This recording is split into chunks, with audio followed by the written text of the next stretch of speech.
Welcome to The Truth in This Art, your source for conversations at the intersection of arts, culture, and community. I am your host, Rob Lee. Thank you for joining me today. And I am super excited to welcome my next guest. She is a bartender at Baltimore's iconic Mount Royal Tavern, a beloved dive bar known for its vibrant atmosphere and colorful stories. Please welcome Chloe Vaughn. Welcome to the podcast. Thank you so much. Thank you for having me. Hi, everybody. See, this is the proper energy to come on with. Like, I almost want to bring my energy level down, right, to match where yours is at. It's just, balancing as we go along. I'm high energy. I'm like a chihuahua. I've seen you in person. You are not. You're. You know what? It's fine. It's fine. We'll get there. We'll get there. So again, thank you for coming on, spending some time. And as I like to start, I always give sort of that sparse introduction because I think a lot of times we do better introducing ourselves. So I want to give you the opportunity and the space to introduce yourself and, sort of share the story for you, Mount Royal Tavern, and all of that good stuff. What drew you to it? But really, let's start off with introduce yourself. Yes, I'm Chloe. I've worked at the tavern since 2007 in one capacity or another. I started out as a doorman. That's what they called me. I'm she, her, but I was a doorman. And I started moonlighting there as a MICA student. The funny thing is, my first visit to Baltimore was like 2004. And I flew to BWI from Jacksonville, Florida, where I was living. I took the light rail into the city, got off at Mount Royal, and the first building I went into was the Mount Royal Tavern, meeting a friend, the one person I knew here. And I walked in and I said, "Oh, this is a nice place." So, my Baltimore ignorance was high, but I quickly started learning things, quick student. I was very, very bored at the Maryland Institute. It's a great school, but I was very bored there. And I quickly got sucked into the nightlife. That's my villain origin story. No, that's good. That's good. So you're touching on like sort of first time up here about 20 years ago at this point, and yeah, being there, at the tavern, pretty much for the majority of that time, being a part of that in one way, shape, or another, doorman as you started off with, and it's sort of that first thing that you see, first place, like, oh, it's here, it's right here. yeah, it's right there. And it's funny, the people I meet along the way, everybody knows it's right there. Like, not everybody goes there daily, by far. A lot of people do, special people, which we will talk about. But the funny thing is that it's ubiquitous. Everybody in the city knows the tavern, love it or hate it. Yeah. And, this past year, like, it was one of those places where I was just like, I know there are, spots that are around that are hiding in plain sight. And I kind of close out this podcast all the time of whatever it is, you just got to look for it. And sometimes I just have to practice what I preach. And I'm like, what is this place? And I was curious about it for years, but never went in, right? And then, as I share with you a little bit, sort of, Adam being there and following him, I was like, I'm just going to pop over one day. And, during the summer, I worked Artscape. I did some interviews there. So I was like, oh, let's see what's happening. And it's right there again in this sort of area. Yeah. I was like, let's take my ass in there and let's see what's up. Yeah, that's the funny thing, because we've had national exposure. Years ago, Esquire said we were one of the best bars in America. There's been documentaries on us. There's, people say we're world famous. People have sent me pictures of MRT stickers in Thailand, but we're also kind of clandestine. We're also kind of tucked away. You just have the neon sign and the reputation. And if you don't know it, you do got to seek it out. And if you do know it, you know it and you know what it is and you'll always love it. So it's kind of like a funny thing of like, yeah, we're a famous old dive bar. We have this hand painted ceiling that everybody loves. And then it's also like, oh, we're a quiet regulars bar day to Right. day. Right, right. And yeah, I remember like sort of the first time I went in there and it had this vibe because it's people that are there that are regulars and it's just a very fun and funny atmosphere. So it brings me to sort of this next question. Like I see that as a part of your personality as well. Like, humor, so it fits right in, right? So from your perspective, like how important is a good sense of humor when working anywhere, but specifically, at MRT, and how does that kind of like help shape the atmosphere? Because it's a loose vibe. I enjoy it. I mean, it's a dive bar, obviously, so it's gonna have its quirks. But tell me about that as a person that's been there for the better part of 20. Yeah. So I personally hate a boring bartender. When you go into a bar and the bartender's just standing there and da, da, da, da, da. Oh, they get your drink, whatever, but like no conversation, no nothing. I hate that. I hate when you walk into a place and the bartender's like a funeral director. Well, actually, no, I've met a lot of funeral directors. They're very funny people usually. And I think that might be part of it. Like when you work in a difficult environment or a high stress environment, you just naturally gravitate towards a sense of humor. Like working in the tavern's hard. You're dealing with drunk people constantly. Drunk people like to be entertained. They like jokes. They want to laugh. People go there to escape their troubles. Sure. We poke fun at each other. It is a loose atmosphere. It's very, very old school Baltimore. Most of the funny stuff that happens there is just you got to sit there and watch, and you'll just see something uncanny that nobody has planned, and then we'll make jokes about it for the next 3 hours. No, that's good. Like again, I was sitting there and I'm like trying not to, as they say, ear hustle and eavesdrop on other folks' conversations, but I'm sitting there and I was like, yo, this is silly. Or I feel like secrets float around because of the bar. You have secrets float out there. It's like, yo, I'm learning everything about the Oh end yeah. of Oh certain yeah. folks. You will hear the wildest things just being like a barfly Yeah. fly on the wall. You'll hear some wild stuff. And we deal with a lot of like the gritty side of life too. And if you let it bother you, it'll bother you. You can't be there. So a lot of it we find the humor in, Hmm.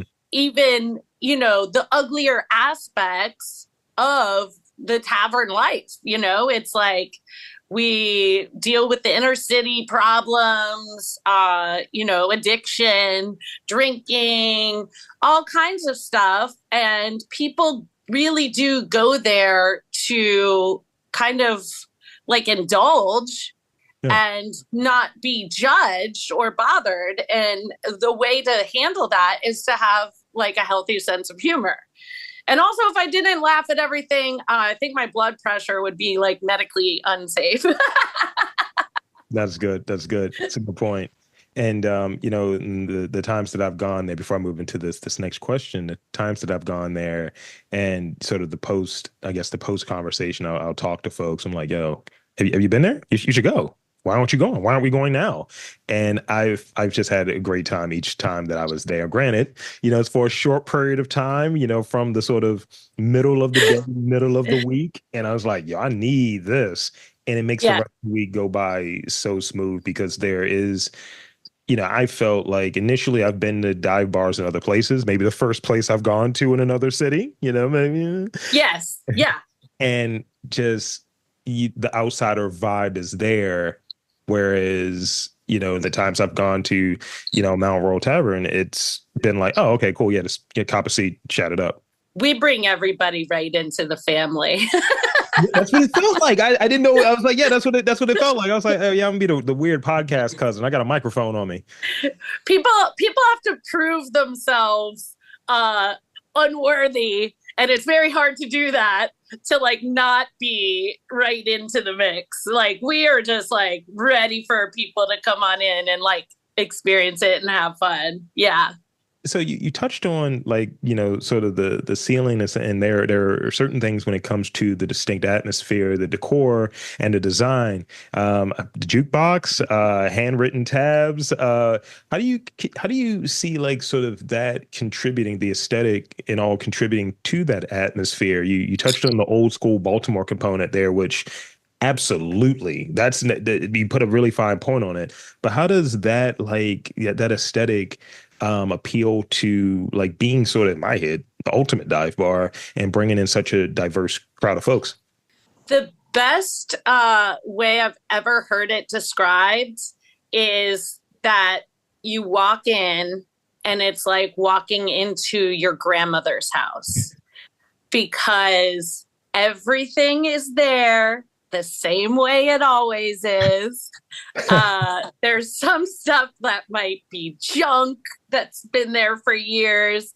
There's some stuff that might be like a really nice antique that's just next to the junk, but it's always going to look the same and smell the same, just like grandma's house. And it's very, very comforting in a way. Like, you know what you're gonna get when you go to the tavern. And I've become like, I've sort of in this weird position where I bridge the gap between like old school tavern and new school tavern, because I'm the only one left bartending there from the old school, and the previous ownership, and the new ownership came along, and I've become sort of like the Tavern Historical Society, because I'm like, you guys can't touch anything. You can't do this. No, you can't change this. The blue bar top, everybody loves that. What are you thinking? And they're like, well, it's falling apart. And I'm like, I don't care, fix it. It's like that scene. I don't know if you ever watched that show that was on Netflix, The Toys That Made Us. And they're talking about like sort of Battle Cat and like He-Man. It's like, it's not the scale. I don't give a shit. Put a saddle on him. I don't care. Yeah, exactly. Just deal with it. It's fine. I was like, it's fine. I can walk on this bar top. See? And they're like, please don't do that. I'm like, I do this every night. It's fine. Solid as a rock. So I didn't make that connection initially. So going from sort of the older management to sort of the current like tavern, and being in that role of you're here coming up like 20 years ago for that initial trip, and then now being in that spot where it's just like the history is the connective tissue is there with you. How does that feel? It's a heavy weight. I always tell people I deal with every problem and every complaint, because the customers complain to me, my coworkers complain to me, the owners complain to me. Well, I could probably complain to them more. but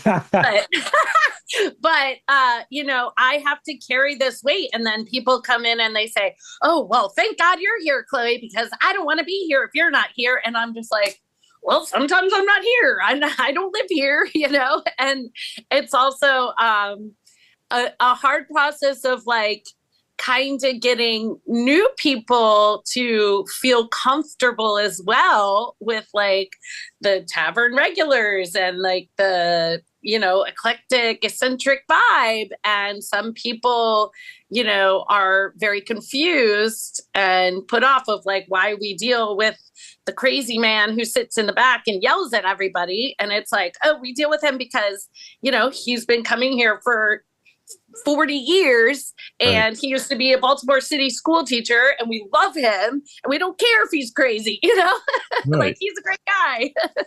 Just deal with it. And I think like, and that's a good point. Like, where we start thinking about like preserving like history and cultural landmarks.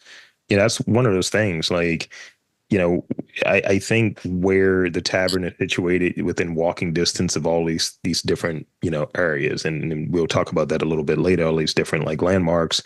And, we can look over on the other side where sort of Station North, the concentration is at, and kind of see certain things disappearing and then things shifting Yeah. and wanting to keep something that is a landmark there. Like it's right there within that sort of MICA neighborhood, and you have your MICA ties there. So that's a chunk of it. And if that, sort of is gone, or people stop sort of showing up or stop, appreciating the charm and what makes a place, then what happens? That's lost. That's my biggest fear, and something that I really have to applaud the new ownership, Marlon, Dan, Derek, and Nick, for like endeavoring in this, because imagine walking down the street, walking down Mount Royal towards Dolphin, and there's no tavern. Like imagine that, Baltimore. Um, I would leave the city, but Like, I'm out I'm of here. also an extremist. But can you imagine? Like it would be, and we're losing so many places as well. Like left and right, places are closing. The dives are dying out. They have these new like concept bars opening a lot, and they're like, "We're a dive," and I'm like, "No, you're not. You can't be a dive. You just opened. Like Right. that takes decades. That takes decades of fucked upness to earn Right. that title." It reminds me of the back in the day of the FetLife community. It's like so many dudes are there like, yeah, I'm a daddy, I'm this, I'm a tot. Like, Yeah. It's like, mm, are you? Are you though? you're you're 22. What are you saying? Yeah, you're 22. You're not a daddy. What Yeah, I what have a is dungeon where I can beat them up at the bar too. Oops, shouldn't say that. that is delightful. So you touched on like the sort of like new I guess owners or what have you. You mentioned first names, but some of those are like large names. I Some of those are large names. Yes. Hometown heroes. huh, Derek Adams, he's from Park Heights. Of course, everybody knows he's world renowned painter, visual artist, and an extremely wonderful, kind soul. He's like Zen when it comes to dealing with problems, which is very good for me because I am not Zen. The other guys, I have known them all for like 20 years because I met them all at the tavern. got it. And that Derek was the only one who was new to me in the owners group, and now he's my favorite. Um, sorry, Marlon. Uh, but no, the other guys I knew because of the art scene back in the day, Wham City, and Nick and Marlon went to MICA with me, and we all just used to hang at the tavern. And then when I knew that my former boss was going to sell, Sure. I basically called Marlon crying, like, they're going to sell the tavern. I'm worried. I don't know what's going to happen. And he said, well, we can't let that happen. And I felt instantly better. And then he put down this, put together this amazing group of people that are all artists in different capacities, very diverse. Everybody is so different personality wise. And I mean, we can't have a meeting. It's crazy. But it works. It works with the tavern lifestyle. We're all crazy. And it goes with sort of the other DNA that's baked in there. Is Baltimore, so you have sort of because Dan is Dan Deacon, right? Dan is Dan Deacon, yes. So And he has given a lot to the city in terms of, I remember when he was putting on shows at the Copycat. That's how I knew him. And he was not, he wasn't Dan Deacon. Well, he was, but he was like, nobody knew him.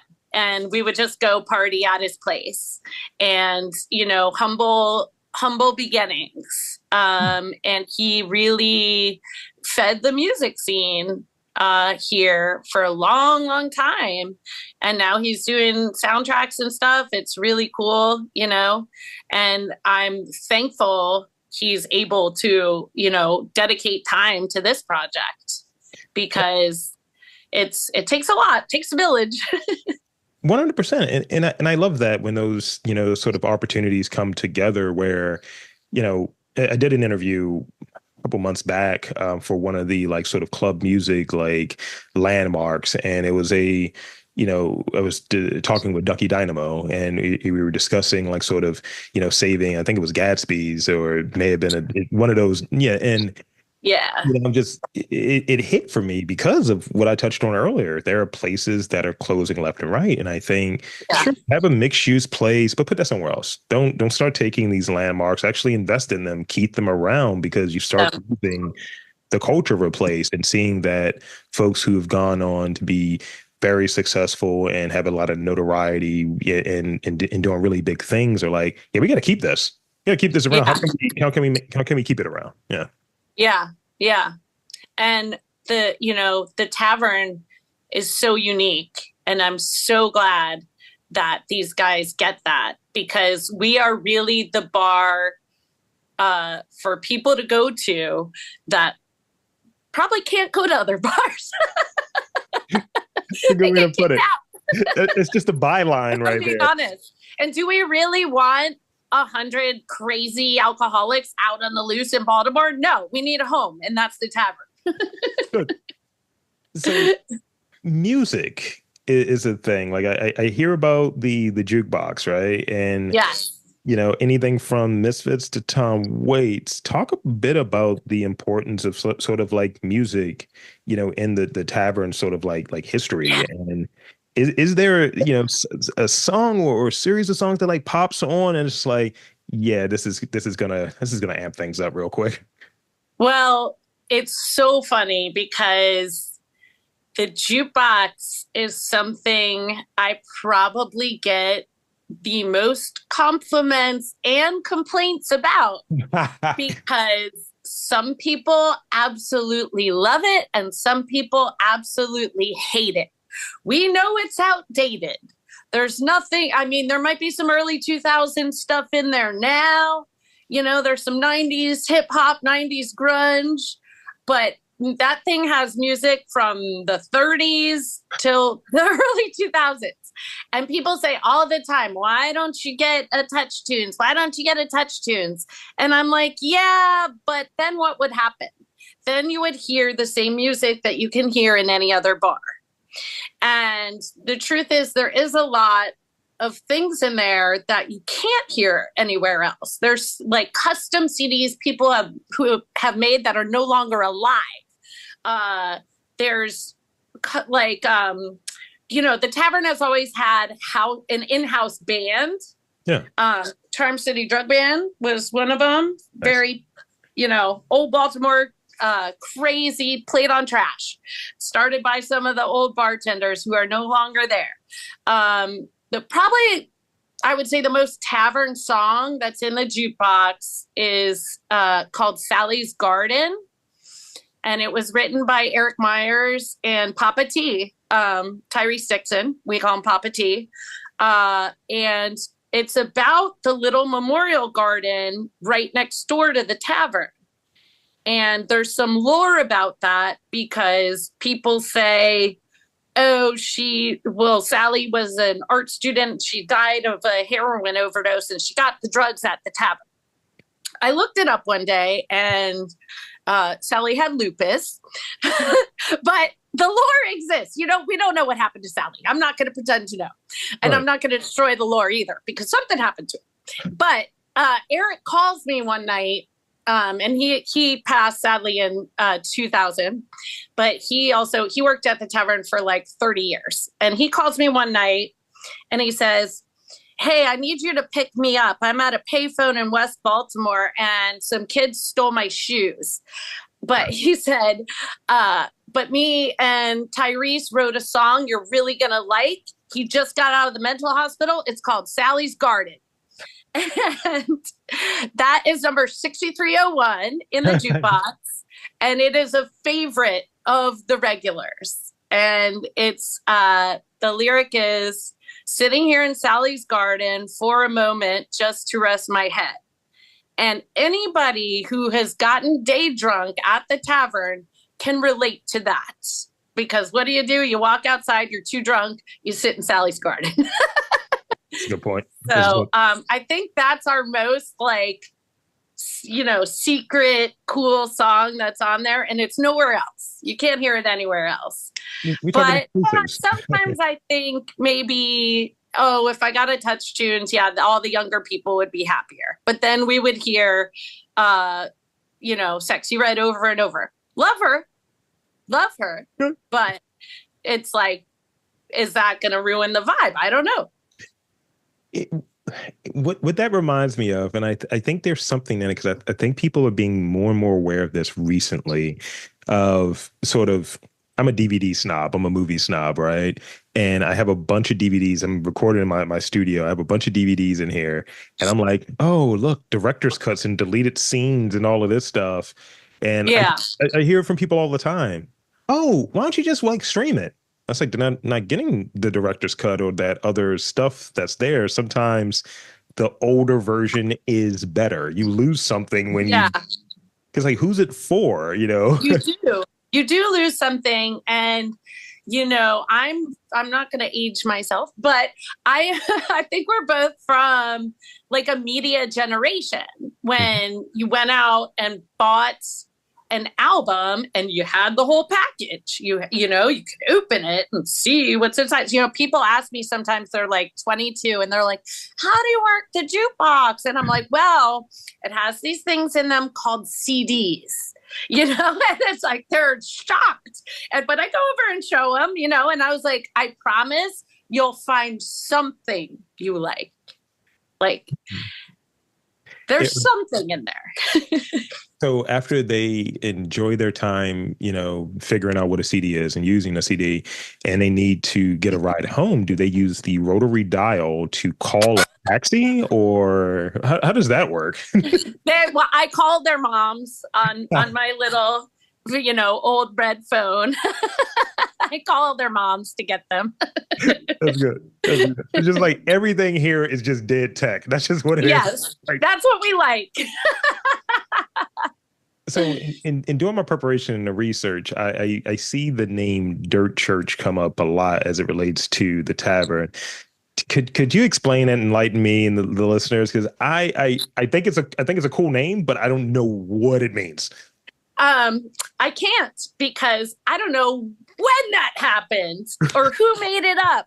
And I guess I started hearing it maybe like 10 years ago. And I know why. It makes sense because we have the painted ceiling of the Sistine Chapel and we're dirty. So it's the Dirt Church, and you come drink your beer and you're worshiping at the Dirt Church. I have no idea who invented this phrase. And Eric and I actually hated it. When we started hearing, we were like, what? Fuck them, And I thought it was a reference to heroin at one point. But it grew on me over time because people started like making their own merch. And I would see people wearing sweatshirts that said Dirt Church. And I was like, oh, that's cool. And people would be like, oh, come down to the Dirt Church. And then it was like a secret thing where it was like you could say where you're going, but you didn't have to say where you were going. Nice. So now I think it's cool. I still call it the Taz or MRT, whatever, but I now I've come around to Dirt Church fully, and I think it's cute. I think the first time I saw the phrase was on one of R.V. Adams's pieces. Yes. And yes. Like, what is that? I was like, I am from here. What is this lore I'm unfamiliar with? And R.V. still owes me a sweatshirt because I don't even have one. But I saw him at the Ravens game, the last Ravens game, and he said he's got one for me. So but I love when creators do that. Like I love when people like include the tavern in some way in their work, or it's so cool and fun and organic because we have people that come in and then we'll just bring an instrument and start playing it like in the bar, or people come in and they bring their pastels and paper and they just draw the people in the bar. It's really cool, and like it still has its like bohemian flavor Yeah. because every regular that comes in there like has a hidden talent, and it blows me away. One time we were participating in the Station North Arts Walk, and they sent us this little band that was playing in there, and I was like, it was hilarious because our regulars kept going up and like taking the mic and singing with them. And like the funny part is they were good. Good. Yeah, look, we're doing a podcast right now. Don't tempt me to come there with a mic and come there You with a should. mixer. You Well, should. That's it. That's what you should be interviewing is like, I want somebody to collect the stories of like all my regulars. That's like my dream. I don't have time to do it. I don't do a podcast. You know me, dead technology. You're lucky my iPad's working. But look, I mean, I will pull up there's with a a lot of mobile people with device. a lot of stories, and that's what keeps me going to work every day. And that's what keeps me invested after, 17 years. Yeah, no, that's good. We'll chat about this. I think this is a good idea. Uh, I'm so full of them. I'm full of something. I'm also full of good ideas as well. So I got a couple more real questions for you. I want to get a Yes. sort of like, we have these moments. Like I've been in like the bars, the places where one can get the giggle juice, as I like to call it, that I go to. They always have a certain vibe or what have you. And once that vibe is gone, then I think I think it's a conversation around taste. Sort of quality. Like Yes. when I went there to the tavern, I was like, I like this place. I can go here at least once a week. I dig it. And there are other places that kind of fit that bill. And then there are some other spots that are, this is trendy. This is cool. Not really for me. I like a Yeah. little dirt. I like a little dirt with my whiskey, right? Yes. So during the course of like maybe it's a week, maybe it's a day, but talk about sort of those maybe lulls or those moments when sort of the energy shifts. Is it, as it gets later in the day and sort of folks thin out, or is it parts of the year where we're jumping? Talk about like sort of that at the tavern. Well, it's interesting what you say because, yeah, the tavern is kind of known for sometimes its bad reputation. And like John Waters, we have bad taste, but bad taste is a thing. Trash is pizzazz. I've been in the tavern when it's been one bum and one businessman, and they'll sit there and talk to each other or talk to me.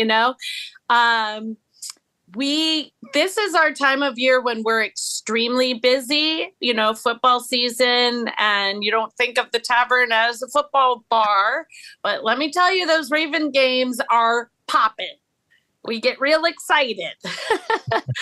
And then we do have lulls. February, where our heating system's very old, Yeah. and you can walk in and there's diehard regulars bundled up.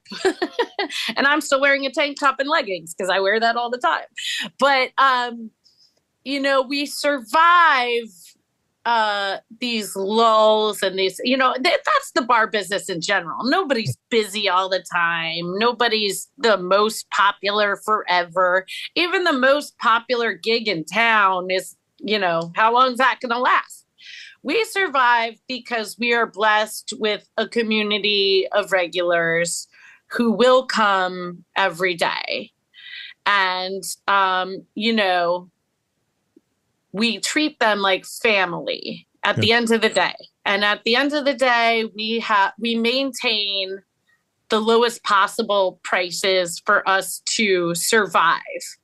And I think that gives people an incentive to be able to come to that place more often than they would. You can't go to the Penbury 4 times a week, but you could easily go to the tavern 4 times a week, not break the bank, you know? Yeah. So yeah, I think the energy is relatively the same. Depending on it, you know, it's very busy or very quiet. You're still going to get your bartender that you know and love that's going to be giving you their best material, whatever they got, you know? Yeah. Just telling you what's what about their crazy day. And it's always happening. Yeah, it's always something going on. Yeah. Whew. Sometimes I don't tell people everything. So, so this is the last sort of real question, and I've been adding Yeah. rapid fire questions as we've been talking because you've given me material to work off of. So, what is the funniest or most unforgettable like moment that you experienced? I'm going to put a governor on it, if you will, in the last year, because when you start talking In the like, last year. yeah, yeah, Okay. yeah. Man, this is the hardest question I get because there's so much hilarious stuff. Also, my brain is full of holes from drugs and alcohol. But and also funny is relative because what I think is hilarious, people think is disturbing. For example, last week, a woman brought in a bag with 7 dead birds in it. What? And in a plastic bag. And she opens it. And she was like, look what I found. And I was like, oh. Oh. And I was like, you can't bring this in here, right? And she left. Little did we know, we're cleaning up at the end of the night, and I see the fucking bag. She left the bag, Oh and it's no. by the ATM. And I was like, this isn't it, is it? And I open it, and the doorman Anthony starts screaming, and he's like, what the fuck is that? Close it, that shit smells. And I was like, well, it's the dead birds. And we all started laughing because it was just the most bizarre thing Right. ever. Like, where does this happen? You can't make this up. And, you know, then I threw it away. I didn't dig, 7 tiny holes and bury them like I should have. I guess, proper funeral, proper burial. But we did get rid of the birds. There were some nice warblers in there. It was very sad, but also to me, hilarious. I mean, funny to me, Only at the tavern. right? Because it feels like something that, and maybe it's on the nose, but something that would pop up in Always Sunny. It's just like, yo, Yeah. what? They're dead birds here? And Yeah. there's somehow an Orioles reference of them like losing in the playoffs or something like that. It was like the same time frame that the Orioles were out, and I was like, "This is bad omen." Another funny thing that happened this year was we have this guy, we call him the jukebox fucker because he will literally make love to the jukebox. He stands there and he gets so into it when his Rick James song is playing. He just really holds the top and starts grinding. And I'm like, boys, get the jukebox fucker away from there. These are things that happen. Funniest of all time. Yeah. If I may, I have seen in my life a mouse eating crack cocaine on the floor. Yo. Wow. Which is just wild. I mean, I saw that with my own eyes. Well, they don't make them like they used to, I guess. Yeah, that's really something. I mean, I'll never forget that. On my deathbed, I will be thinking about that. Oh, Mickey. Yeah. That, and then somebody got mad and went to go hit the mouse, and Eric said, no, I wanted to keep him as a pet. I mean, it's only in Baltimore would this happen. Only in Baltimore. The mouse has chutzpah, and yeah. He ran away quick. Very fast, very fast. Fast. He's trying to pawn something later. I don't know why, but he was trying to pawn something. It was very weird mouse. There might be a lifetime supply for him out back. I don't know. He might be okay. That's good. That's good.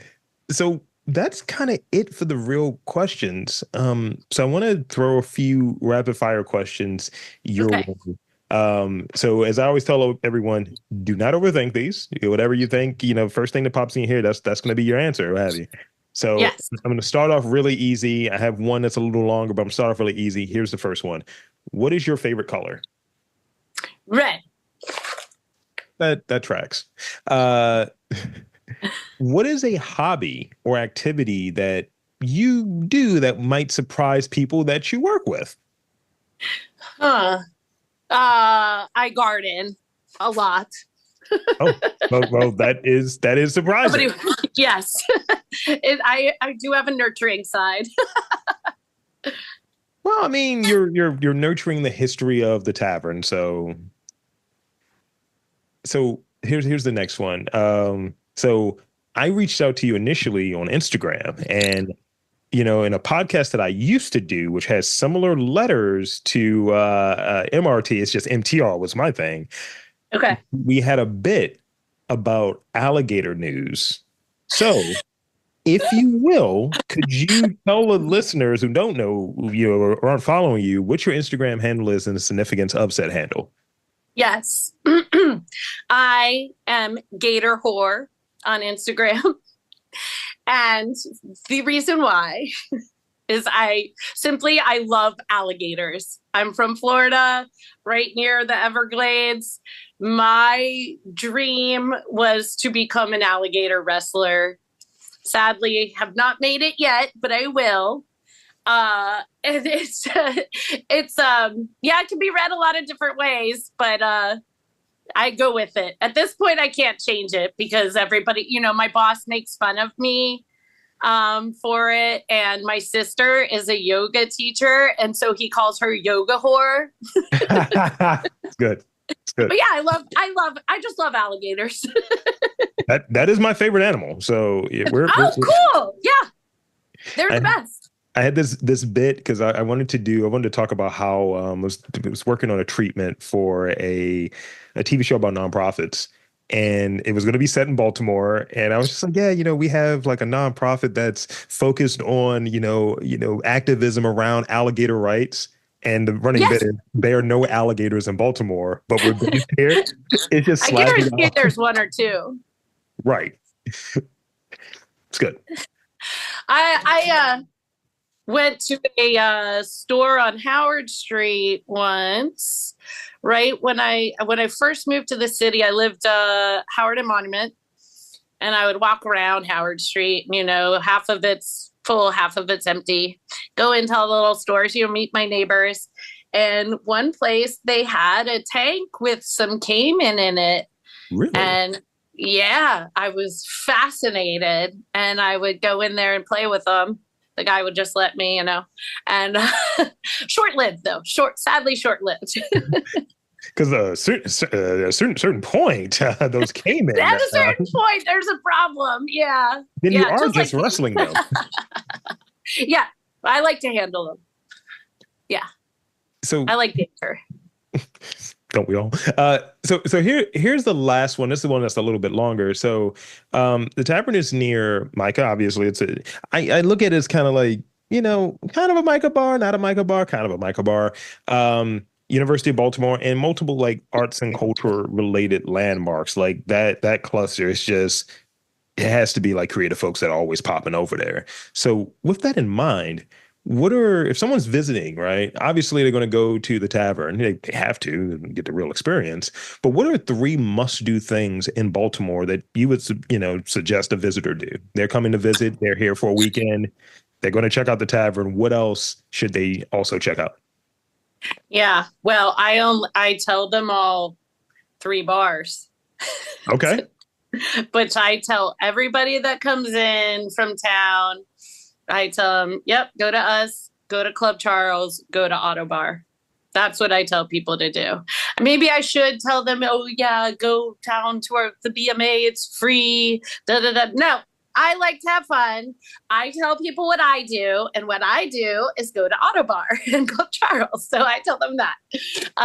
Or I do tell people if I know of like a cool local show or, a lot of my friends are DJs and have events and I push people towards that. That's at least a little more culture. But let's be real. When people are visiting this city, they want to get fucked up and meet someone. So I tell them the bars to go to in the area, the ones I like. That's good. That's good. The only one I haven't been to is Club Charles. I've had to knock that off the list, but no, you gotta go. Autobar is a regular. Autobar is a regular location. Shout out to the homie Gerard. Yes, yeah. I love Gerard. That's it now for the rapid fire. So we've wrapped up the full gamut. So I passed.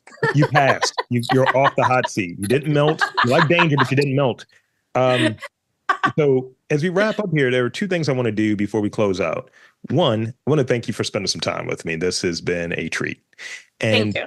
Yeah, absolutely. And two, I want to invite and encourage you to share with the listeners. This is the shameless plug portion. Social media, website, anything that you want to, plug in these final moments. The floor is yours. Yes. So, like I said, the Tavern has always had a house band. My band is called Skrybabe. It's Skrybabe. It's me and Rusty Burke plays guitar and my drummer Scourge. They both moonlight at the Tav doing the door. And we have our first show coming up at the Depot November 22nd. So I would love to see people come out. That's fantastic. I just went on the IG, just followed. So see if I can pull up. Thank you. Absolutely. And there you have it, folks. I want to again thank Chloe Vaughn from Mount Royal Tavern for coming on to the podcast and telling us a bit about those experiences at the dive bar and in and around Baltimore. And I'm Rob Lee, saying that there's art, culture, and community in and around your neck of the woods. You just got to look for it.